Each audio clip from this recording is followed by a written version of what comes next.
కేంద్ర విద్యాశాఖ మంత్రి ధర్మేంద్ర ప్రధాన్ రాజీనామా చేయాలని చెప్పినటువంటి డిమాండ్కు ప్రభుత్వం స్పందించి ప్రభుత్వం ఎంత ప్రయత్నించినప్పటికీ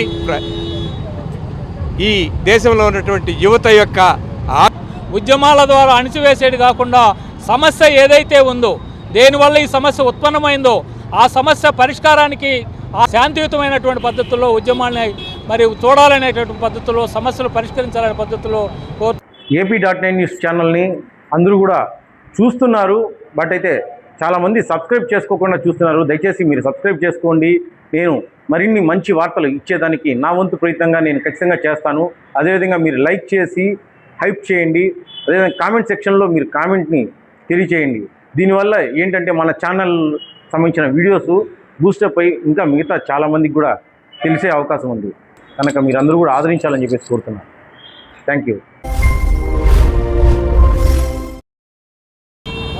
నీట్ పరీక్షల్లో పేపర్ లీకేజ్తో పాటు భారతీయ జనతా పార్టీ అధికారంలోకి వచ్చినాక దాదాపు 152 పరీక్షలకు జరిపినటువంటి పోటీ పరీక్షలతో సహా అన్ని పరీక్షల్లో జరిపినటువంటి పత్రిక ఈ క్వశ్చన్ పేపర్ లీక్ కావడాన్ని నిరసిస్తూ ఈ దేశంలో ఉన్నటువంటి యువత జంతర్ మంతర్లో 37 రోజులుగా పెద్ద ఎత్తున ఆందోళన చేయడం జరిగింది.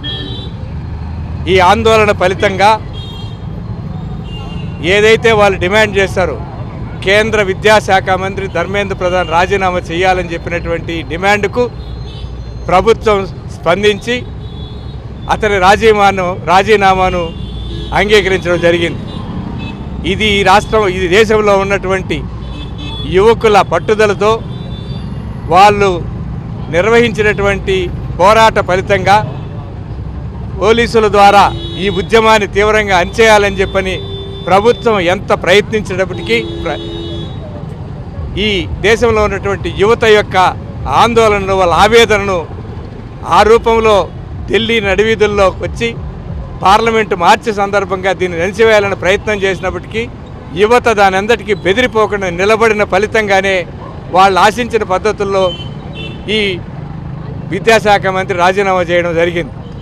ప్రభుత్వం ఇప్పటికైనా బుద్ధి తెచ్చుకోవాలి. ప్రభుత్వం ఇది గుణపాఠంగా నేర్చుకోవాల్సినటువంటి అవసరం ఉంది. ఈరోజు కేంద్ర ప్రభుత్వం ఫెడరల్ వ్యవస్థగా ఉన్నటువంటి దేశ రాజ్యాంగంలో ఏదైతే రూపొందించారో ఫెడరల్ వ్యవస్థని దానికి తిలోదకాలు ఇచ్చి మొత్తం రాష్ట్ర అధికారాలను కూడా తమ చేతిలో పెట్టుకొని గుప్పెట్లో పెట్టుకొని తద్వారా ఈ మొత్తం కేంద్రీకృతం కావాలని చెప్పని దాని ద్వారా ఈ దేశంలో రాజ్యాంగాన్ని మార్చి అధ్యక్ష తరహా పాలన తీసుకొని రావాలని చెప్పని ఈ పద్ధతులు అవలంబించడం జరుగుతూ ఉంది. ఇప్పటికే గవర్నర్ వ్యవస్థ ద్వారా రాష్ట్ర ప్రభుత్వాలను కంట్రోల్ చేయడం జరుగుతూ ఉంది. ఏదైతే రాష్ట్ర ప్రభుత్వాలు ఎంసెట్ ఎగ్జామ్ ద్వారా నిర్వహించి ఆయా రాష్ట్రాల్లో ఇంజనీరింగ్ మెడికల్ విద్యార్థులను సెలెక్ట్ చేసుకొని పకడ్బందీగా పరీక్షలు నిర్వహించడం జరుగుతూ ఉంది. అనేక అనుభవాల తర్వాత పకడ్బందీగా కొన్ని అనేక రాష్ట్రాల్లో ఈ విజయవంతంగా జరుగుతూ ఉంది. ఇది కాదని చెప్పి తమ గుప్పిట్లోకి తీసుకొని NTA నేషనల్ టెస్టింగ్ ఏజెన్సీని పెట్టి నీట్ పరీక్షను దాని ద్వారా నిర్వహించి అనేక సార్లు అది విఫలం అవుతూ ఉంది.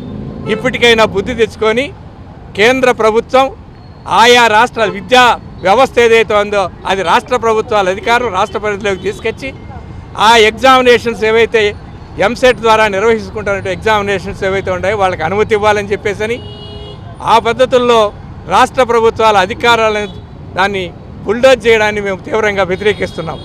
దీంతో పాటు ఈరోజు ఏదైతే ఆ విద్యార్థి నాయకులతో చర్చించి హామీలు ఇచ్చారో వాటిని పకడ్బందీగా తప్పనిసరిగా అమలు చేయాల్సిన బాధ్యత వాళ్ళపైన ఉంది.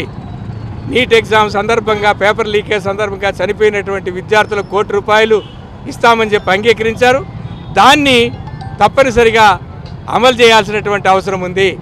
అదే పద్ధతుల్లో విద్యార్థులపైన పెట్టినటువంటి కేసులన్నీ ఎత్తేస్తామని చెప్పేసి అన్నారు. కేసులు ఎత్తేయడంతో పాటు ఈ విద్యార్థులపైన దమనకాండకు పూనుకొని లాఠీ చార్జీలు నిర్వహించినటువంటి పోలీసు అధికారులను కూడా శిక్షించడానికి తగిన పద్ధతుల్లో దాన్ని శిక్షించాల్సినటువంటి అవసరం ఉంది. భవిష్యత్తులో ఇట్లాంటివి రిపీట్ కాకుండా కేంద్ర ప్రభుత్వం తగు చర్యలు తీసుకోవాలని చెప్పేసి డిమాండ్ చేస్తూ ఈరోజు దేశవ్యాప్తంగా ఈ నిరసన కార్యక్రమాలను నిర్వహించడం జరుగుతూ ఉంది. ఈ కార్యక్రమాలు విజయవంతం చేసిన అందరికీ అభినందనలు తెలియజేస్తున్నాం.